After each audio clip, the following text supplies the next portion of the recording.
Hello! உங்களை மிகுந்த உற்சாகத்தோடு வரவேற்கிறேன். இன்னைக்கு நாம வரலாற்றிலே ரொம்பவே பரபரப்பான திக்திக்குன்னு இருந்த ஒரு காலகட்டத்தை பத்தி அலச போறோம். பல ஆயிரம் வருஷங்களா நம்ம மேகங்களை அண்ணாந்து பார்த்து அதுக்கு அப்பால் என்ன இருக்குன்னு வியந்து போயிருக்கோம்.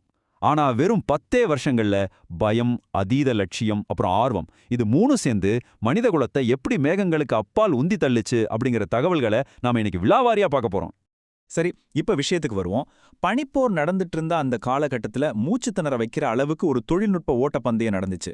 மேகங்களை வெறும் வேடிக்கை பார்த்துட்டு இருந்த மனித குலம் ரொம்ப சுலபமா வெறும் 12 வருஷத்துல நிலவுல எப்படி காலடி எடுத்து வச்சாங்க? இது சாத்தியமானது எப்படி? இதோட வேகம் எந்த அளவுக்கு பயங்கரமா இருந்துச்சு? வாருங்க, இந்த பரபரப்பான கதையை நம்ம தெரிஞ்சுக்குவோம். பகுதி 1. போட்டியின் தொடக்கம். எந்த ஒரு பெரிய பந்தயமோ ஒரு புள்ளியிலிருந்து தானே தொடங்கும். அமெரிக்காவுக்கும் சோவியத் யூனியனுக்கும் இடையிலான இந்த விண்வெளி போட்டி உலகத்தையே உறைய வச்ச ஒரு சம்பவத்தோட தான் தொடங்குச்சு. இந்த காலக்கோடு எந்த அளவுக்கு அசுர வேகத்துல நடந்திருக்குன்னு கொஞ்சம் கவனிங்க. 1957ல முதல் செயற்கைக்கோள், அடுத்த 4 வருஷத்துல விண்வெளியில முதல் மனிதன், அதுக்கப்புறம் வெறும் 8 வருஷத்துல மனிதன் நிலவுல தரையிறங்குறான். மனிதகுலம் அதுவரைக்கும் நினைச்சு கூட பார்க்காத நூற்றுக்கணக்கான மாபெரும் பொறியியல் சவால்களை இந்த மிக குறுகிய காலத்துல அவங்க தீர்க்க வேண்டியிருந்தது.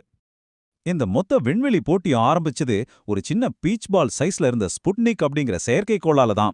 அதுல வந்த பீப் பீப் அப்படிங்கிற அந்த எளிய சத்தம் உலக நாடுகளோட எல்லைகளுக்கு மேல ஒரு சோவியத் இயந்திரம் பறந்துட்டு இருக்கு அப்படிங்கிற திகிலூட்டும் உண்மையை உலகத்துக்கு உணர்த்துச்சு. வானங்கிறது இனிமே எட்டாத தூரம் கிடையாது, அது வல்லரசுகளோட பல பரீட்சைக்கான இடம் அப்படிங்கிறத ஸ்புட்னிக் ஆணித்தரமா நிரூபிச்சது. பகுதி 2. ஆபத்துகளும் முன்னோடிகளும். இதுல உண்மையிலே நம்ம கவனிக்க வேண்டிய ஒரு கசப்பான விஷயம் என்னன்னா, இந்த ஆரம்பகட்ட ராக்கெட் சோதனைகளோட விலை ரொம்பவே கொடூரமா இருந்துச்சு. மனிதர்கள் விண்வெளிக்கு போறதுக்கு முன்னாடி விண்வெளியோட ஆபத்துகளை பரிசோதிக்க இந்த வாயில்லா ஜீவன்களை தான் பயன்படுத்தினாங்க. மாஸ்கோ வீதிகளை சுத்தின லைக்கா அப்படிங்கிற நாய்க்கு பூமிக்கு திரும்புற வசதி அந்த விண்கலத்துல இல்லைன்னு தெரிஞ்சே விண்வெளிக்கு அனுப்புனாங்க. ஹாம் அப்புறம் ஏனோஸ் மாதிரி சிம்பன்சிகளும் வன்முறையான அதிர்ச்சியூட்டும் பயணங்களை சந்திச்சது. நாம இன்னைக்கு கொண்டாடுற மாபெரும் வெற்றிகளுக்கு பின்னாடி இந்த விருப்பமில்லாத விலங்கு முன்னோடிகளோட தியாகங்கள் மறைஞ்சிருக்கு. விண்வெளி ஒன்றும் அவ்வளோ பாதுகாப்பான இடம் கிடையாது. பூமிக்கு பக்கத்திலேயே விண்வெளி ரொம்ப ஆபத்தான ஒரு எதிரி தான். அமெரிக்காவோட முதல் செயற்கைக்கோளான எக்ஸ்ப்ளோரர் 1 பூமியை சுத்தி இருக்கிற வான் ஆலன் பெல்ட் அப்படிங்கிற ஆபத்தான கதிர்வீச்சு மண்டலங்களை கண்டுபிடிச்சது. நம்ம பூமியை சுத்தி இருக்கிற அந்த எல்லையே எவ்வளோ அச்சுறுத்தலான ஒரு இடம் அப்படிங்கிறத இது நமக்கு எச்சரிச்சது. முதல் விண்வெளி நடைப்பயணத்துல சோவியத் வீரர் அலெக்சி லியோனோவுக்கு நடந்த திகில கேட்டா நீங்களே ஆச்சரியப்படுவீங்க. விண்வெளியோட வெற்றிடத்துல எதிர்பாராத விதமா அவரோட விண்வெளியோட அப்படியே பலூன் மாதிரி உப்பிக்குச்சு. அவரால திரும்ப விண்கலத்துக்குள்ள நுழையவே முடியல. உயிரை காப்பாத்திக்க வேற வழியே இல்லாம அவர் தன் உடையில இருந்த காற்றையே கொஞ்சம் வெளியேற்ற வேண்டி வந்திருக்கு. விண்வெளி வெற்றிடம் அப்படிங்கிறது ஒரு அமைதியான இடம் இல்ல, அது ரொம்பவே ஆபத்தான ஒரு களம்ங்கிறது இது நிரூபிச்சது. அமெரிக்காவுக்கும் சோவியத் யூனியனுக்கும் இடையில தோல்விகளை கையாள்றதுல ஒரு பெரிய வித்தியாசம் இருந்துச்சு. அமெரிக்காவோட வான்கார்ட் ராக்கெட் ஏவுதளத்திலேயே வெடிச்சு செதறினத உலகமே டிவில பார்த்துச்சு. அது அவங்களுக்கு பெரிய அவமானமா இருந்தாலும் அந்த பகிரங்கமான தோல்வி அவங்களை இன்னும் கூட கடுமையா உழைக்க தூண்டுச்சு. ஆனா நிலவுக்கு மனிதன் அனுப்ப சோவியத் உருவாக்குன மாபெரும் N1 ராக்கெட் பலமுறை வெடிச்சு செதறினப்போ அதை ரகசியமா உலகத்துக்கிட்ட இருந்து மறைச்சிட்டாங்க. இந்த ரகசியத்தன்மையே அவங்களோட ஆழமான தொழில்நுட்ப பிழைகளை சரி செய்ய விடாம தடுத்துச்சு. பகுதி 3. சந்திரனை நோக்கிய பாய்ச்சல். இப்போ நாம விண்வெளி போட்டியோட உச்சக்கட்டத்துக்கு வந்திருக்கோம். நிலவுக்கு போறதுங்கிற அந்த சாத்தியமே இல்லாத விஷயத்த நாசா எப்படி சாதிச்சாங்கன்னு தெரியுமா? நிலவுக்கு போயிட்டு வர்றதுங்கிற அந்த பிரம்மாண்டமான சவாலை அவங்க ரொம்ப புத்திசாலித்தனமா தனித்தனி பகுதிகளா பிரிச்சாங்க. வீரர்களுக்கான கமாண்ட் மாடியூல், இயந்திர பகுதியான சர்வீஸ் மாடியூல், அப்புறம் நிலவுல இறங்குறதுக்கான லூனார் மாடியூல்னு அந்த மாபெரும் பயணத்தை பிரிச்சு வெற்றிகரமா தீர்வு கண்டாங்க.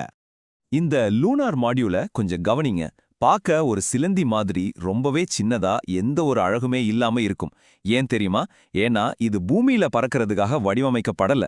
விண்வெளியோட வெற்றிடத்துல நிலவுல தரையிறங்கிறதுக்காக மட்டுமே உருவாக்கப்பட்டதால இதுக்கு ஏரோடைனமிக்ஸ் போன்ற எந்த பகட்டும் தேவைப்படல. பிரம்மாண்டமான சாட்டர்ன் 5 ராக்கெட்டுக்கு நடுவுல ரொம்ப எளிமையான அதே சமயம் மிக முக்கியமான வேலையை இது செஞ்சது. நொடிகள், ஆமாங்க, வெறும் சில நொடிகள். நீல் ஆம்ஸ்ட்ராங் ஈகிள் விண்கலத்தை நிலவுல தரையிறக்கின அந்த நிமிஷம் ரொம்பவே திக்குன்னு இருந்துச்சு. எரிபொருள் தீர்ந்து போகும் நிலையில விண்கலத்தை மேனுவலா இயக்கி அவர் தரையிறக்கினப்போ கையில மிச்சம் இருந்தது வெறும் சில நொடிகள் செயல்படக்கூடிய எரிபொருள் மட்டுமே. கொஞ்சம் மிஸ் ஆயிருந்தாலும் மொத்த வரலாறும் வேற மாதிரி மாறியிருக்கும். நிலவுல தரையிறங்குற அந்த டென்ஷனான நேரத்துல விண்கலத்தில் இருந்த கம்ப்யூட்டர்ல அடுத்தடுத்து எச்சரிக்கை அலாரங்கள் அடிக்குது. இன்னைக்கு நாம பயன்படுத்துற சாதாரண கால்குலேட்டரை விட ரொம்ப குறைவான திறன் கொண்ட அந்த அப்போலோ வழிகாட்டி கணினி அதிகப்படியான தரவுகளால ரொம்பவே திணறி போச்சு. ஆனா மார்கரெட் ஹாமில்டன் அப்படிங்கிற சாஃப்ட்வேர் இன்ஜினியர் இந்த மாதிரி ஆபத்தான நேரத்துல வீரர்களோட உயிரை காக்கும் முக்கிய பணிகளுக்கு மட்டுமே கம்ப்யூட்டர் முன்னுரிமை கொடுக்கணும்னு ரொம்ப புத்திசாலித்தனமா புரோகிராம் பண்ணியிருந்தாங்க. அந்த முன்கூட்டிய சிந்தனை தான் முழு திட்டத்தையுமே காப்பாத்துச்சு. பகுதி 4 உயிர் வாழ்வதற்கான விளிம்புது. இப்ப நம்ம கவனிக்க வேண்டிய மிக முக்கியமான விஷயம் என்னன்னா, தொழில்நுட்பம் மட்டும் மனிதனை நிலவுக்கு கொண்டு போகல. ஹார்ட்வேர் பழுதானப்போ, இயற்கையின் சவால்களை எதிர்கொண்டப்போ, மனிதர்களோட மன உறுதியும் அறிவும் எப்படி செயல்பட்டுச்சுங்கிறது தான் ஆச்சரியம். அப்போலோ 13 விபத்து நடந்தப்போ பூமியில இருந்த ஆயிரக்கணக்கான இன்ஜினியர்கள் வெறும் கணிதத்தையும் மூளையும் வச்சுதான் அந்த வீரர்களை உயிருடன் மீட்டாங்க. அதே போல வீரர்களோட விண்வெளி உடைகள் எந்த மிஷின்லயும் தைக்கப்படல. பல தையல் கலைஞர்களோட கைகளால ரொம்ப நுட்பமா உருவாக்கப்பட்டது. நிலவுல நடக்கிறது ஒன்றும் நம்ம நினைக்கிற மாதிரி அவ்வளோ சுலபம் கிடையாது. குறைவான ஈர்ப்பு விசை இருக்கிறதால அங்க வச்ச ஒவ்வொரு அடியும் வீரர்களை ரொம்பவே சோர்வடைய செஞ்சது. காத்தே இல்லாத நிலவுல கொடி பறக்கல, ஆனா அதோட வடிவமைப்பு காரணமா அது பறக்கிற மாதிரி ஒரு மாய தோற்றத்தை கொடுத்துச்சு. அது மட்டும் இல்லாம நிலவோட தூசு ரொம்ப கூர்மையானது, எல்லாமே உடைகள்ல ஒட்டிக்கிச்சு. திரும்ப விண்கலத்துக்குள்ள வந்த வீரர்களுக்கு அது எரிஞ்ச துப்பாக்கி மருந்து வாசனையை கொடுத்துச்சு. கொஞ்சம் கற்பனை செஞ்சு பாருங்க, அது எவ்வளவு வித்தியாசமான அனுபவமா இருந்திருக்கும்னு. நாம வெற்றிகளை பத்தி பேசுற அதே நேரத்துல அவங்க சந்திச்ச மாபெரும் துயரத்தையும் கடந்து போக முடியாது.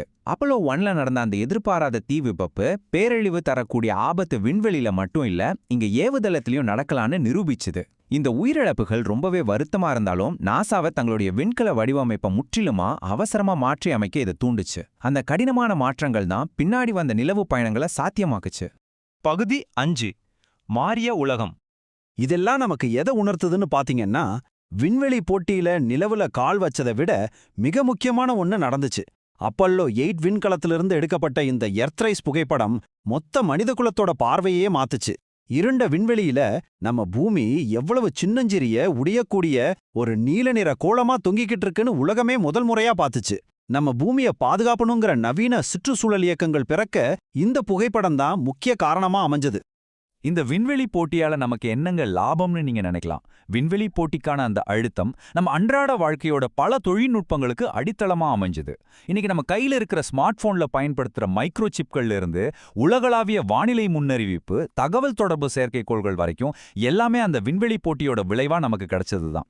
பல வருஷங்களா எதிரிகளா இருந்த அமெரிக்காவும் சோவியத் யூனியனும் 1975ல விண்வெளியில சந்திச்சு கை குலுக்குனது ஒரு மிகப்பெரிய உணர்வுபூர்வமான திருப்புமுனை.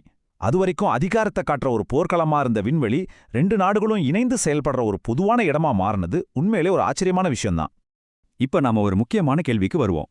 ஒருவரை ஒருவர் முந்தணும் அப்படிங்கிற அந்த போட்டியே நம்ம நவீன தொழில்நுட்ப உலகத்தை உருவாக்கியிருக்கு அப்படின்னா, எதிர்காலத்துல உலக நாடுகள் எல்லாமே இணைந்து ஒத்துழைப்போட செயல்பட்டா மனிதகுலம் என்னென்ன மாபெரும் சாத்தியமற்ற சாதனைகளை செய்யும். கொஞ்சம் யோசிச்சு பாருங்க. நம்ம எதிர்காலம் எப்படி இருக்க போகுதுங்கிற இந்த சிந்தனையோட இன்னைக்கு நாம விடைபெறுவோம். இந்த அலசல் உங்களுக்கு ரொம்பவே சுவாரஸ்யமா இருந்திருக்கும் நம்புறேன். உங்களை மீண்டும் சந்திக்கிறேன்.